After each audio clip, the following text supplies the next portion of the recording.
الحمد لله وكفى وسلام على حبيبه المصطفى أما بعد فأعوذ بالله من الشيطان الرجيم بسم الله الرحمن الرحيم وما الله بغافل عما يعمل الظالمون إنما يؤخرهم ليوم تشخص فيه الأبصار صدق الله مولانا العظیم۔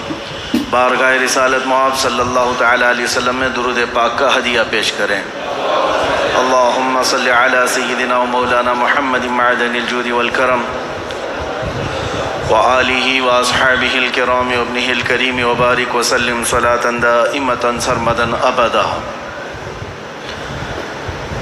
اردو میں ایک مشہور محاورہ ہے، ایک چھوٹا سا اگرچہ ٹکڑا ہے لیکن بہت معنی خیز ہے۔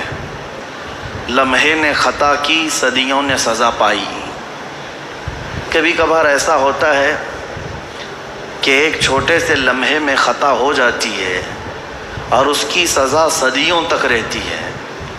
اسی لیے ہمیشہ ایک بات یاد رکھیں کہ ہم سے ہونے والی غلطیوں کا تعلق کس بات سے ہے۔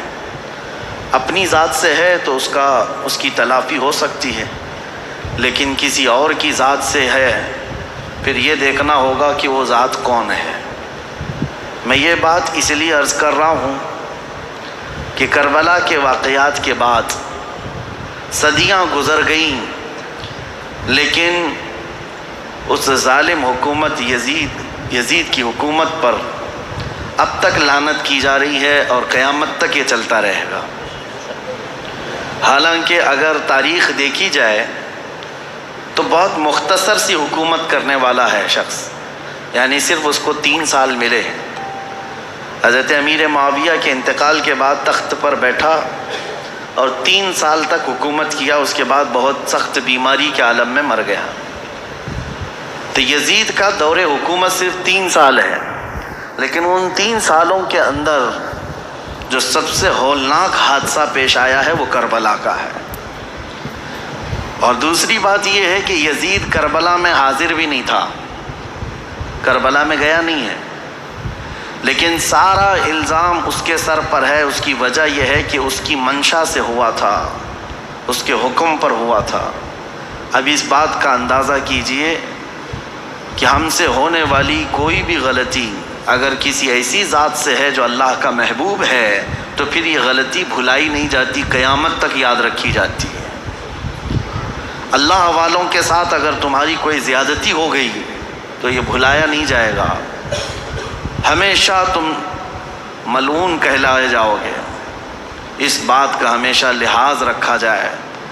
اللہ کے ولیوں سے جو جنگ لیتا ہے، حدیث قدسی میں ہے میرے آقا صلی اللہ تعالیٰ علیہ وسلم کی زبان سے، اللہ کریم خود ارشاد فرماتا ہے من عادى لی ولیا فقد آذنتہ بالحرب، جس نے میرے کسی ولی سے دشمنی مول لی، رب تعالیٰ فرماتا میں اس کو جنگ کا اعلان کرتا ہوں، میرے ساتھ اسے جنگ کا اعلان کرتا ہوں۔ تو اللہ سے جنگ کرنے کا کون یہاں پر کس کی جرأت ہے اور کس کی جسارت ہے؟ تو جو اللہ والوں سے جنگ کر لیتا ہے، دشمنی کر لیتا ہے، گویا کہ وہ رب تعالیٰ سے دشمنی کر رہا ہے اور جنگ کر رہا ہے۔ اس کا خاص خمیازہ دیکھا ہم نے۔ جن لوگوں نے اہل بیت اطہار کے ساتھ دشمنیاں کی ہیں وہ آج تک اللہ تبارک و تعالیٰ کے غضب کا شکار ہیں، آج تک اس کے غضب کا شکار ہیں۔ کسی بھی قوم کے اندر پوری دنیا گھوم کر کے آئیں، یزید کی ذریت کو یا اس کے کاموں کو اچھا کہنے والی کوئی بڑی جماعت آپ کو نہیں ملے گی۔ اکا دکا کوئی ایسا گمراہ شخص ہو، بددین ہو، بدعقیدہ ہو تو اس کی بات الگ، لیکن اتنی 14 صدیوں کے اندر ہزاروں ائمہ اکرام آئے، ہزاروں علماء اعظام آئے، لاکھوں کی تعداد میں صالحین آئے، کسی نے بھی اس کے کاموں کو اچھا کبھی نہیں بتایا۔ ایک وجہ یہ بھی ہے میرے عزیزو، اس نے زندگی میں کبھی کچھ اچھے کام کیے ہوں گے لیکن اس کا فرق نہیں پڑتا، برائی غالب آ جاتی ہے، اور وہ بھی برائی ایسی کہ رسول اللہ صلی اللہ تعالیٰ علیہ وسلم کے نواسے کا اور ان کے خاندان والوں کا اس طرح سے قتل کر دینا کہ جس کو رہتی دنیا تک یاد کیا جاتا ہے۔ اب ان کے بعد حالات کیا ہوئے، جیسا کہ میں نے اعلان کیا تھا 10 مجالس محرم میں کہ ما بعد کربلا کیا ہوا تھا، کربلا کے بعد کے حالات کیا ہیں۔ کربلا کی جنگ ختم ہوتی ہے حضرت امام حسین کی شہادت پر، جب آپ کا سر مبارک الگ کر دیا گیا تو یہ جنگ ختم ہو گئی۔ جشن منایا یزیدیوں نے، تقریباً 22,000 کا جو لشکر تھا اس میں کئی مرے بھی تھے، لیکن جلد بازی میں سارے جتنے بھی شہداء تھے سب کو ادھر ادھر بکھیر دیا گیا، لیکن چند سروں کو انہوں نے جمع کیا، خاص طور پر مولا امام حسین رضی اللہ تعالیٰ عنہ کا سر، کیونکہ دلیل کے طور پر انہیں یہ لے کر کے جانا تھا یزید کے دربار میں کہ دکھایا جائے کہ ہماری جنگ بھی ہوئی اور ہم نے کاٹ بھی دیا ہے، ختم کر دیا ہے۔ کبھی کبھار انسان حیوانیت کا شکار ہو جاتا ہے اور اتنا گرتا ہے کہ جانور بھی ایسا نہیں کرتے۔ اسی لیے امام غزالی کی وہ بات یاد رکھو کہ انسان کی 3 قسمیں ہیں، کبھی افضل ہو جائے تو فرشتوں سے بھی افضل بنتا ہے، اور کبھی نیچے گر جائے تو یہ جانوروں سے زیادہ ذلیل ہو جاتا ہے۔ جانور اپنی برادریوں میں سے کسی کا ایسا بہشکار یا ایسا قتل نہیں کرتے جیسا انسان انسانیت کا کرتا ہے، انسانوں کے ساتھ کرتا ہے۔ تو بہرحال جس نبی کا کلمہ پڑھتی تھی یہ جماعت، اس نبی کے اس نواسے کو جس کو رسول اللہ بے حد محبت کرتے تھے اور جس کے متعلق یہ فرمایا تھا کہ یہ جنتی جوانوں کا سردار ہے، اس کو کاٹ کر کے لے جا رہے ہیں، سر بھی لے کر کے جا رہے ہیں ساتھ میں۔ اور جب کربلا سے نکل کر کے یہ سب سے پہلے آئے تھے کوفہ کی سرزمین، یہیں تو امام حسین کو بلایا گیا تھا کہ آپ آ جائیے، یہاں سے آپ کو امیر المومنین منتخب کیا جائے گا۔ اسی کوفہ میں امام حسین کا سر لایا گیا تھا۔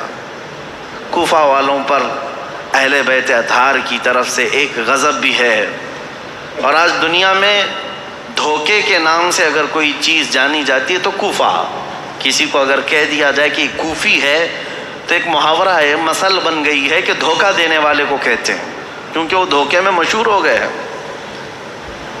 بہت مشہور ہو گئے۔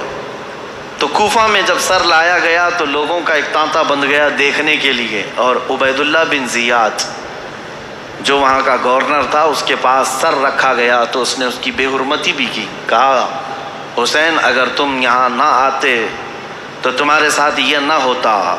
اس وقت مسجد میں ایک بوڑھے صحابی بیٹھے ہوئے تھے، عبید اللہ بن زیاد امام حسین کو کیا کہہ رہا تھا کہ ختم ہو گیا جھوٹا شخص بھی اور جھوٹے کا بیٹا بھی، نعوذ باللہ۔ یہ سیدنا مولا علی کو بھی گالی تھی اور امام حسین کو بھی گالی تھی۔ صحابی رسول کو برداشت نہ ہوا، 80 سال کی عمر کے تھے، مسجد میں کھڑے ہو گئے، کہا وہ ابن مرجانہ، اس کی ماں کا نام مرجانہ تھا، اس کے باپ سے لوگ جب کسی کو عربی میں گالی دی جاتی تھی تو ماں کا نام لے کر کے کہتے کہ باپ کا پتہ ہی نہیں۔ وہ ابن مرجانہ کہ تو جس کے بارے میں کہہ رہا ہے وہ اس روئے زمین میں سب سے اعلیٰ، اس کا باپ سب سے اعلیٰ اور اس کا نانا سب سے اعلیٰ ہے، جس حسین کے بارے میں تو کہہ رہا ہے۔ اور میں گواہی دیتا ہوں اے کوفہ والو، یہ عبید اللہ بن زیاد کذاب ہے، دجال ہے اور دجال کا بیٹا ہے، کذاب ابن کذاب ہے۔ انہوں نے اپنا حق ادا کیا، بھری محفل میں بھی حق بات کھڑے ہو کر کہہ دینا۔ عبید اللہ بن زیاد نے اس بوڑھے صحابی کو اسی مجلس میں قتل کروا دیا، 80 سال کی عمر کے تھے۔ دیکھیں ہر زمانے میں حق بات کو ایکسیپٹ کرنے والے اور بڑھ چڑھ کر اعلان کرنے والے موجود رہیں گے، بزدل چاہے جتنے بھی بن جائیں، لیکن کوئی نہ کوئی مجلس میں رہے گا، کیونکہ اللہ کا دین ہے اور صبح قیامت تک اللہ حق بولنے والوں کو زندہ رکھے گا۔ پھر اس کے بعد یہ سر امام حسین کا دمشق لایا گیا جو ملک شام کی راجدھانی ہے۔ دمشق میں یزید کا تخت خلافت تھا، وہاں پہلے ہی سے لوگوں میں اعلان ہو گیا تھا کہ کربلا میں جو جنگ ہوئی اس میں لٹا ہوا قافلہ آ رہا ہے، امام حسین کو، ان کے سر کو اور ان کے خاندان کی بیویوں کو اور ان کے بیٹوں کو قیدی بنا کر لایا جا رہا ہے۔ امام زین العابدین امام حسین کے بیٹے جو بیمار تھے کربلا میں، وہ جنگ میں میدان میں نہیں اترے، بیماری کی عالم میں ویسی رہے، اور وہ بھی چل کر کے دمشق پہنچے۔ وہاں پر بتایا گیا ہے دمشق شہر میں تاشے بج رہے تھے، ڈھول بج رہے تھے، باجے بج رہے تھے، امام حسین کا سر آ رہا ہے تو ایک جلوس کی شکل تھی، لوگ اپنی اپنی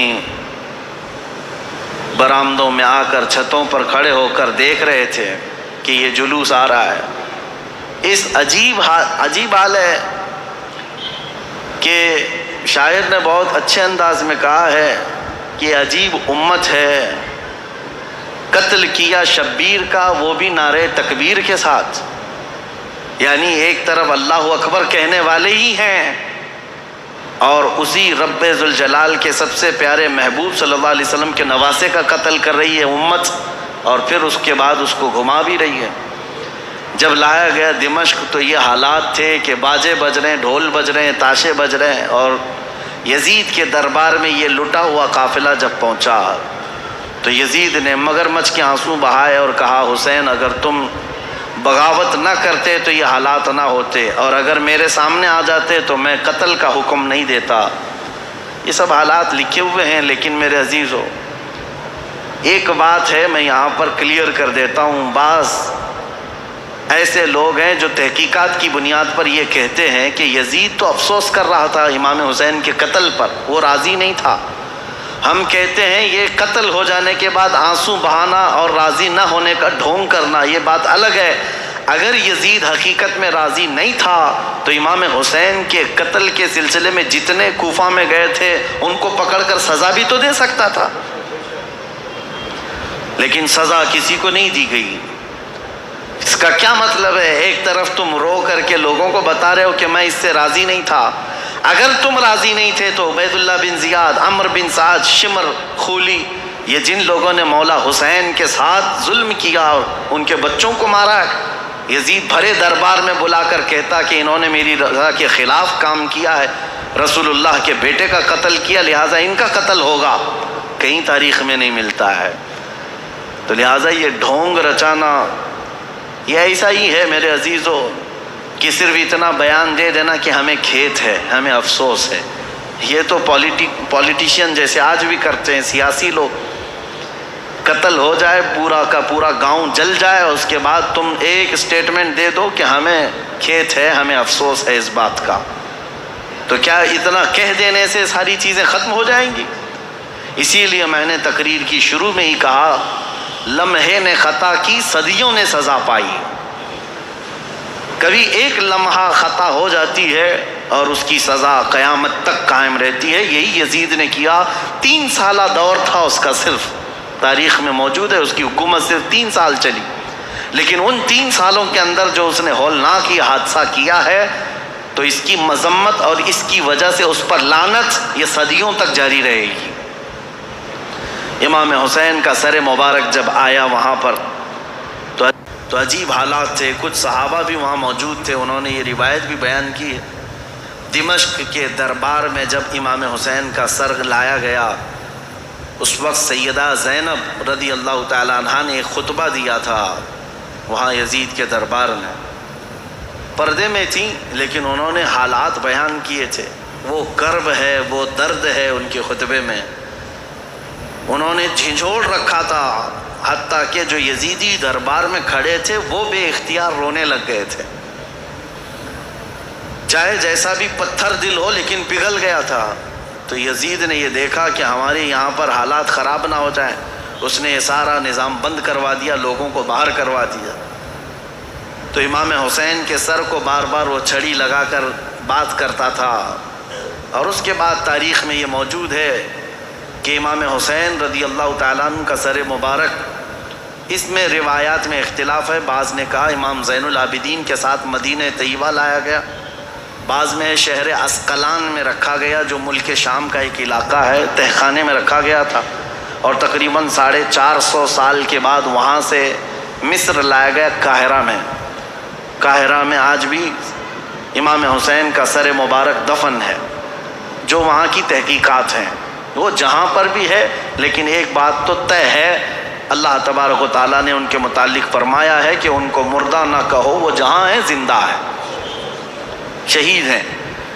اب جب مدینہ یہ قافلہ آیا تو بڑا غمگین ماحول تھا پورے مدینے کا، مدینے والوں کو پہلے سے خبر تھی۔ حضرت ام سلمہ رضی اللہ تعالیٰ عنہ میرے آقا صلی اللہ علیہ وسلم کی ایک زوجہ ہیں، حضور کی بیوی۔ ایک مرتبہ حضور اکرم صلی اللہ تعالیٰ علیہ وسلم بیٹھے ہوئے تھے، اچانک آپ کی آنکھوں میں آنسو آئے۔ حضرت ام سلمہ نے پوچھا یا رسول اللہ صلی اللہ علیہ وسلم یہ آنسو کس بات کے؟ کہا کہ مجھے جبرائیل نے آ کر یہ خبر دی ہے کہ میرے اس لخت جگر فاطمہ کے بیٹے کو میری امت شہید کر دے گی، مار ڈالے گی۔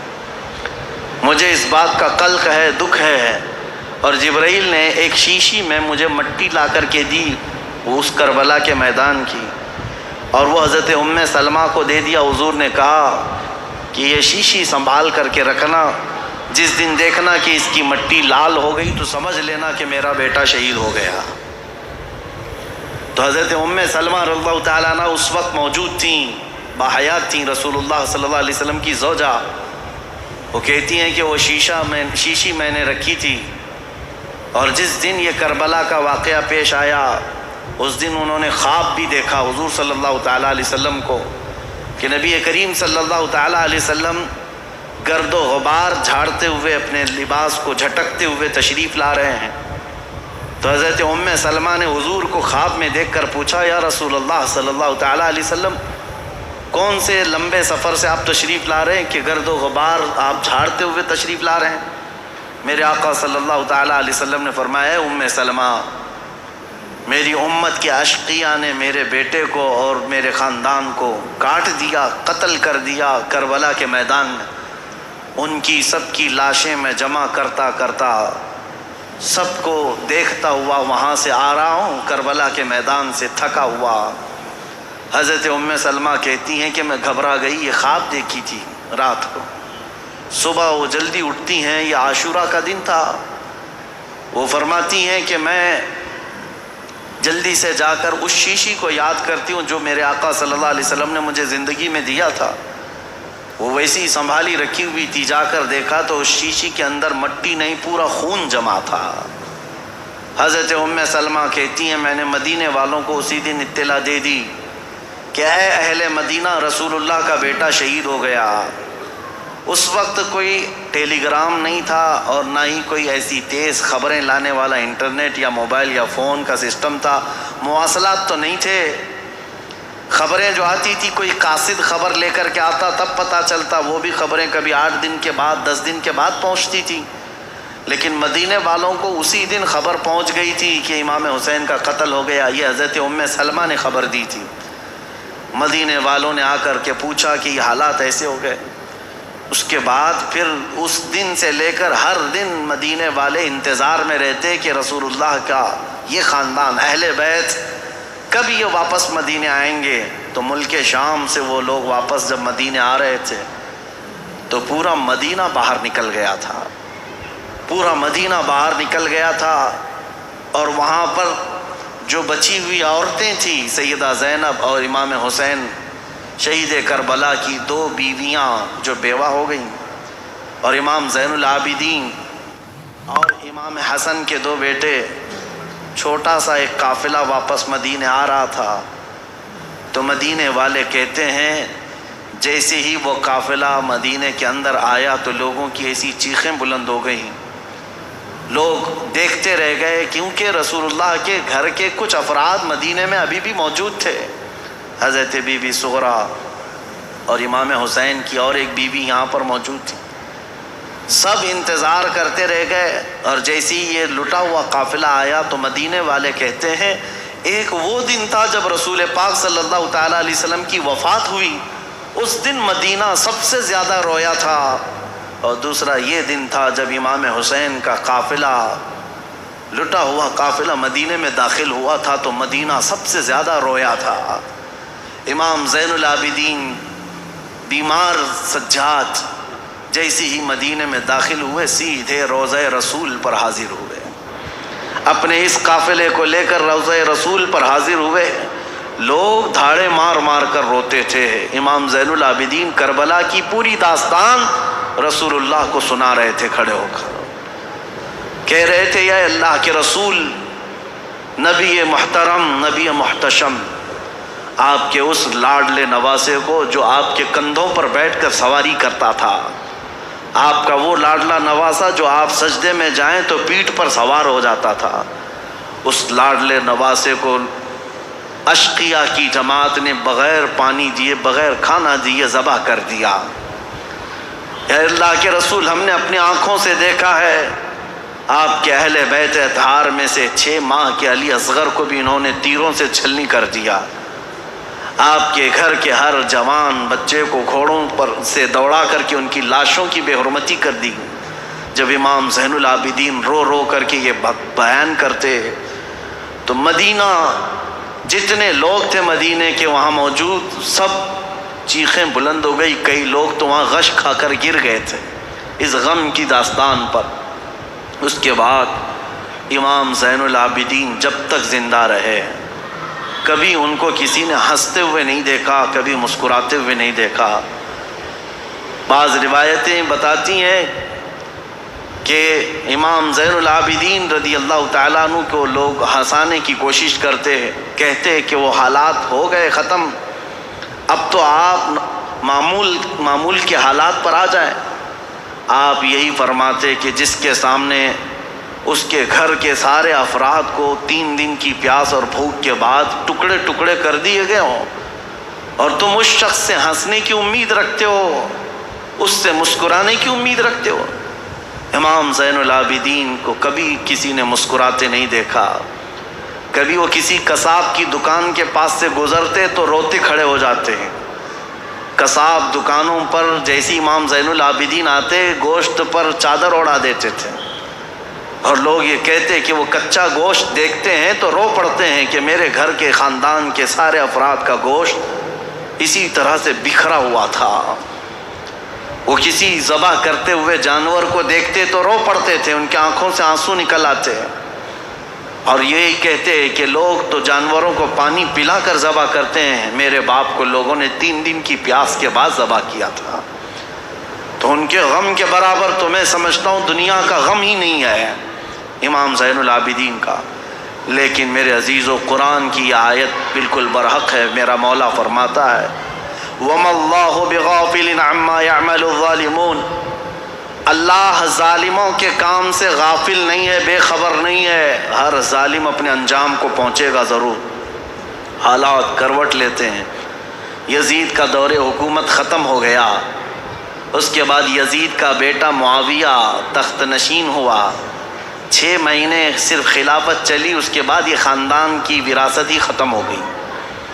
معاویہ کے بعد، یعنی یزید کا بیٹا جو معاویہ تھا، اس کے بعد پھر اس خاندان میں خلافت ہی ختم ہو گئی۔ مروان کی حکومت چلی، مروان کے بیٹوں کی حکومت چلی، لیکن اس اثنا میں ایک شخص مختار ثقفی نام سے کوفہ کی سرزمین سے ابھرتا ہوا ایک نوجوان نکلا۔ وہ اہل بیت کا جانثار تھا، محب تھا، چاہنے والا تھا۔ وہ کوفہ کی ساری طاقت و قوت کو اس نے جمع کر لیا، اور اسی دن سے اس نے طے کیا کہ رسول اللہ کے خاندان کے ساتھ جو ہوا ہے میں اس کا بدلہ لے کر کے رہوں گا، میں کفارہ ادا کروں گا۔ تھا تو کوفہ کا رہنے والا، اور اس نے اپنی پوری مجتمع طاقت کو لے کر وہاں کی سارے لوگوں کو جمع کر لیا۔ اس کے بعد پھر ایک بعد دیگرے لوگوں کو ڈھونڈنا شروع کیا، اور جو تاریخ ہے میرے عزیزو، اس نے پیچھا کیا سب سے پہلے اس شمر کا جس نے امام حسین کی گردن الگ کی تھی۔ اور ایک لمبا واقعہ ہے، میں مختصراً یہ بتاتا ہوں۔ وہ شمر چھپتا چھپاتا کوفہ چھوڑ دیا، جا کر کے ایک کھیتی میں رہنے لگا، اور اس کے بعد پھر وہاں سے بھی چھپ کر کے کسی کسان کے ساتھ رہتا تھا۔ لیکن مختار ثقفی نے قسم کھا لی تھی کہ ہر اس شخص کو میں قتل کروں گا جو کوفہ سے نکل کر کربلا کے میدان میں امام حسین کے مقابل میں گیا تھا، اور جتنے گئے ہوئے تھے ان کو چن چن کر کے وہ قتل کرتا گیا، مارتا گیا۔ اور اس کے بعد پھر شمر مل گیا، اس کو اس نے اتنی بری طرح سے قتل کیا کہ اس کے ٹکڑے بکھیر دیے، اور اس کے بعد کتوں کے سامنے اس کے ٹکڑوں کو ڈال دیا جو امام حسین کا قاتل تھا۔ پھر خولی بن یزید تھا ایک شخص، اور ایک شخص تھا جو امام حسین کے جسم اقدس پر پیر رکھ کر کے ان کو گرایا تھا، وہ تو پہلے ہی مر گیا۔ تو مختار ثقفی نے کہا کسی بھی کوفی کو مرنے کا بھی حق نہیں ہے بغیر سزا لیے ہوئے۔ اس نے اس کی قبر کھدوا دی اور اس کے بعد اس کی لاش کو جلوا دیا، کہا یہ عبرت ہے لوگوں کے لیے۔ اور اس کے بعد عبید اللہ بن زیاد جو گورنر تھا، اس کی جنگ ہو گئی ابراہیم ایک اور گورنر بصرہ کے گورنر کے ساتھ، اور وہ حاوی ہو گیا، عبید اللہ بن زیاد کی فوج ماری گئی۔ پھر عبید اللہ بن زیاد گرفتار ہو کر کے آیا تو مختار ثقفی گیا اور کہا کہ یہ شخص میرے حوالے کرو، یہی ہے پورے کربلا کی داستان کا اصل مجرم، کوفہ کا گورنر بن کر کے آیا، امام مسلم کو قتل کیا، ہانی بن عروہ کو قتل کیا، اور اسی نے بھیجا تھا کربلا میں۔ پھر عبید اللہ بن زیاد کو اس نے گرفتار کر کے چوراہے پر کھڑا کیا، اور اس کے بعد اس کے ساتھ بھی وہی حشر ہوا میرے عزیزو، جس کو بیان نہیں کیا جا سکتا، کہ وہ موت مانگتا تھا لیکن کوئی اس کو وہاں پر مکمل قتل کرنا بھی نہیں چاہتا تھا۔ اور مختار ثقفی اس کی انگلی کاٹتا اور اس کے بعد کہتا کہ درد کیسا لگتا ہے، کبھی اس کا کان کاٹتا اور کہتا درد کیسا لگتا ہے، تو نے رسول اللہ کے چھوٹے چھوٹے بچوں کو قتل کیا، آج تیری انگلی کٹنے پر تو گوارا نہیں کر پاتا، برداشت نہیں کر پاتا۔ اس حسین ابن علی نے کیسے گوارا کیا ہوگا جب 6 مہینے کے بچے کی گردن میں تم نے تیر ڈال دیا تھا۔ کئی دنوں کی اس مشقت کے بعد عبید اللہ بن زیاد کو بھی قتل کر دیا گیا، ختم ہو گئے، اور جتنے گئے ہوئے تھے عمرو بن سعد سب مارے گئے، ایک بھی نہیں بچا۔ یہاں تک کہ یہ سلسلہ تقریباً 3 یا 4 سال تک چلا۔ مختار ثقفی کو جتنے لوگوں کی لسٹ تھی اس نے ایک بندے کو بھی نہیں چھوڑا۔ اسی لیے یہ تاریخ میں بات رقم ہے کہ کربلا کے میدان میں جتنے بھی مقابل میں آئے تھے، عبید اللہ بن زیاد کی اگوائی میں آنے والی یہ پوری جماعت 22,000 کی، ان میں سے ایک شخص بھی نہیں بچا، اور تاریخ میں ساتھ یہ بھی لکھا گیا ہے ان میں سے کسی ایک کی نسل بھی نہیں چلی، کسی ایک کی نسل بھی نہیں چلی۔ اب یہاں دیکھیے تاریخ کا کیسا عجیب منظر ہے، 22,000 ختم ہو گئے 4 سال کے اندر اور نسل بھی نہیں چلی، اور امام حسین کے ٹکڑے کر دیے گئے، لیکن نسل 14 صدیوں سے اب بھی چل رہی ہے، اب بھی چل رہی ہے۔ حسینی سادات ہر جگہ موجود ہیں میرے عزیزو۔ اسی لیے میرا رب تعالیٰ فرماتا ہے اللہ تعالیٰ ظالموں کے کام سے بے خبر نہیں ہے، اور جب اللہ انتقام لیتا ہے تو پھر تمہاری نسلیں بھی ختم ہو جاتی ہیں۔ اسی لیے ہمیشہ اس بات کا خیال رکھیں کہ ہم سے ہونے والی خطائیں، غلطیاں، اگر اس کا تعلق اللہ کی کسی محبوب بندے سے ہے تو پھر قیامت تک تم پر لعنت برسائی جائے گی۔ کبھی ہرگز ایسا کام ہونے نہ پائے کہ تم سے زیادتی ہو گئی ہو اور وہ بھی کسی اللہ والے کے ساتھ، ورنہ اللہ انتقام لے گا، اللہ انتقام لے گا۔ آپ یہ مت سمجھ کر کے چلیں کہ صرف ایک کربلا ہو گیا اور ایک یزید تھا، ایک حسین تھے اور پھر معاملات نہیں، ہر دور میں یہ معاملات ہوتے ہیں۔ آج بھی آپ کو یہی نصیحت کر رہا ہوں کہ کبھی تمہاری طرف سے کسی ایسی شخصیت کو تکلیف نہ پہنچاؤ جو اللہ والا ہے، اللہ کا محبوب بندہ ہو، ورنہ ہوگا یہ کہ اس کا انتقام اللہ لے گا، اللہ کی طرف سے ہوگا۔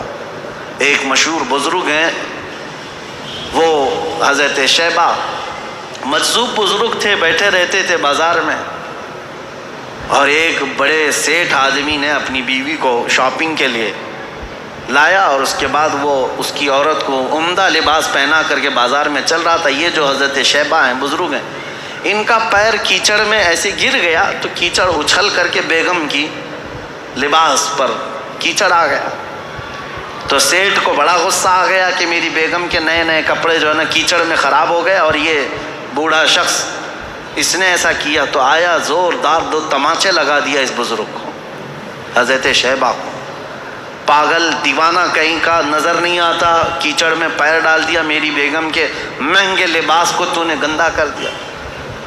اس بزرگ نے کچھ نہیں کہا، بابا معاف کر دو، غلطی سے میرا قدم گر گیا۔ کہا کیسی غلطی؟ دامن پکڑ کر کے کھینچنے لگا۔ بیگم آئی اور کہا چھوڑ دو، یہ اللہ والے ہیں، ان کے بارے میں لوگ جانتے ہیں۔ کہا کہاں کا اللہ والا، کیسا اللہ والا؟ اس کو دکھاوا تھا، اس سیٹھ کو اپنی بیگم کے سامنے اپنی پہلوانی دکھانی تھی، مارا توڑا سب کیا، گھر گیا۔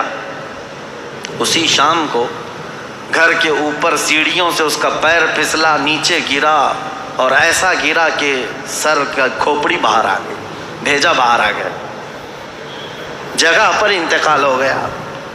یہ واقعہ میں اس لیے بتا رہا ہوں مکافات عمل کیا ہے۔ اس کی بیگم نے ہلہ کرنا شروع کیا کہ یہ معاملہ اسی وجہ سے ہوا، آج اس بزرگ کو اس نے مارا، اسی وجہ سے میرا شوہر آج مر گیا۔ لوگ جمع ہوئے، سب کے پاس یہ عورت یہی کہتی تھی کہ اسی وجہ سے ہوا ہوگا، اسی وجہ سے ہوا ہوگا۔ لوگوں نے کہا چلو ہم پوچھتے ہیں ان سے، کیا آپ نے ایسی بد دعا کر دی اس بندے کو کہ مر ہی گیا بیچارہ؟ تو ایک حلوائی کی دکان پر یہ بیٹھے ہوئے مل گئے، لوگ آئے جو ذمہ دار تھے گاؤں کے، کہا کہ بابا اس نے 2 تھپڑ کیا لگائے، آپ نے اس کو ایسی بد دعا کر دی کہ اس کی تو جان چلی گئی، وہ تو ختم ہی ہو گیا۔ کہا کیسے ہوئے؟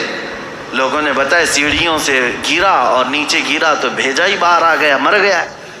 اس بزرگ نے کہا اللہ کی قسم، اللہ گواہ ہے، میں نے کوئی بد دعا نہیں کی، اللہ کی قسم دیتا ہوں، تم مجھ سے جو حلف لینا چاہو لے لو، میں نے کوئی بد دعا نہیں کی ہے۔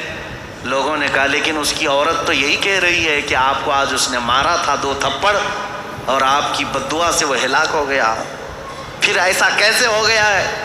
اس بزرگ نے ہنستے ہوئے کہا کہ بیٹا بد دعا تو میں نے نہیں کی، میں تو معاف کر دیا، لیکن دستور ہے دوست کو پہنچی ہوئی تکلیف دوست برداشت نہیں کرتا۔